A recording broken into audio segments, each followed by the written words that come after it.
एक लड़की थी, बहुत ही खूबसूरत। जितनी वो सुंदर थी उतनी ही ईमानदार। ना किसी से झूठ बोलना, ना फालतू की बातें करना, बस अपने काम से काम। उसी क्लास में एक लड़का था। वो मन ही मन उससे प्यार करता था। लड़का अक्सर उसके छोटे मोटे काम कर दिया करता था। बदले में जब लड़की मुस्कुराकर उसे थैंक यू कहती थी तो लड़के की खुशी की सीमा नहीं रहती थी।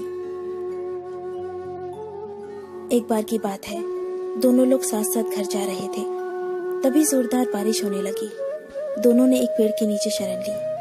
पेड़ बहुत छोटा था, बूंद छन छन कर उससे नीचे आ रही थी। ऐसे में बारिश से बचने के लिए दोनों एक दूसरे के बेहद करीब आ गए। लड़की को इतने करीब पाकर लड़का अपने जज्बातों पर काबू न कर सका। उसने लड़की को प्रपोज कर दिया। लड़की भी मन ही मन चाहती थी उसे, इसलिए वो भी राजी हो गई और इस तरह दोनों का प्यार परवान चढ़ने लगा।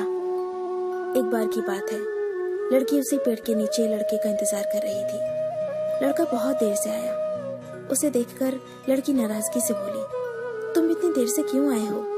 मेरी तो जान ही निकल गई थी। ये सुनकर लड़का बोला, जाने मन, मैं तुमसे दूर कहाँ गया था? मैं तो तुम्हारे दिल में ही रहता हूँ। तुम्हें यकीन ना हो तो अपने दिल से पूछ लो। लड़के की इस प्यारी सी बात को सुनकर लड़की अपना सारा गुस्सा भूल गई और वो दौड़कर लड़के से लिपट गई। एक दिन दोनों उसी पेड़ के नीचे बैठे बातें कर रहे थे। लड़की पेड़ के सहारे बैठी थी और लड़का उसकी गोद में सर रखकर लेटा हुआ था। तभी लड़की बोली, जानू, अब तुम्हारी जुदाई मुझसे बर्दाश्त नहीं होती। तुम्हारे बिना एक पल भी मुझे 100 साल के बराबर लगता है। तुम मुझसे शादी कर लो, नहीं तो मैं मर जाऊंगी। लड़के ने झट से लड़की के मुंह पर अपना हाथ रख दिया और बोला, मेरी जान, ऐसी बातें मत किया करो। अगर तुम्हें कुछ हो गया तो मैं कैसे जिंदा रहूंगा? फिर वो कुछ सोचता हुआ बोला, तुम चिंता मत करो, मैं जल्दी अपने घर वालों से बात करूंगा। धीरे धीरे काफी समय बीत गया। एक दिन की बात है, दोनों उसी पेड़ के नीचे बैठे हुए थे। उस समय लड़के का चेहरा बिल्कुल उतरा हुआ था। लड़की ने पूछा तो वो रुहासा होकर बोला, जान, मैंने अपने घर वालों को बहुत समझाया, पर वो हमारी शादी के लिए तैयार ही नहीं है। उन्होंने मेरी शादी कहीं और तय कर दी है। ये सुनकर लड़की का कलेजा फट पड़ा। उसका मन हुआ कि वो जोर जोर से रोए, लेकिन उसने अपने जज्बात पर काबू पा लिया और बोली, मैं तुमसे सच्चा प्यार करती हूँ। मैं तुम्हें कभी भुला नहीं सकती।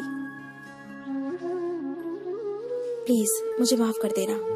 लड़का धीरे से बोला, वैसे अगर तुम चाहो तो हम हमेशा अच्छे दोस्त बनकर रह सकते हैं। लड़की ये सुनकर जोर जोर से रोने लगी। लड़के ने उसे समझाया और फिर दोनों रोते रोते अपने अपने घर चले गए। देखते ही देखते लड़के की शादी का दिन आ गया। लड़के को यकीन था कि उसकी शादी में उसकी दोस्त जरूर आएगी, पर ऐसा हुआ नहीं। हाँ, लड़की का भेजा हुआ एक गिफ्ट पैक जरूर मिला। लड़के ने कांपते हाथों से उसे खोला और उसे देखते ही बेहोश हो गया। गिफ्ट पैक में और कुछ नहीं, खून से लथपथ लड़की का दिल रखा हुआ था और साथ ही में थी एक चिट्ठी जिसमें लिखा हुआ था, अरे पागल, अपना दिल तो ले जा, वरना अपनी पत्नी को क्या देगा। दोस्तों, किसी के लिए मोहब्बत टाइम पास होती है और किसी के लिए जिंदगी से बढ़कर। अगर किसी से मोहब्बत करना तो उसे ताउम्र निभाना भी, वरना क्या पता आपका हाल भी ऐसा ही हो जाए जो उस दिन के बाद नहीं जी सका, नहीं मर सका। उसकी सारी जिंदगी पछतावे और अफसोस में घुट घुट कर कटती रही। अगर आपको ये स्टोरी पसंद आई तो इसे लाइक जरूर कीजिए और इसे अपने दोस्तों के साथ शेयर कीजिए। अगर आपको हमारा चैनल पसंद आए तो इसे सब्सक्राइब कर लीजिए। मैं आपको मिलती हूँ अपने अगले वीडियो में। तब तक के लिए अपना अपने लव्ड वंस का ध्यान रखिए। Bye, take care.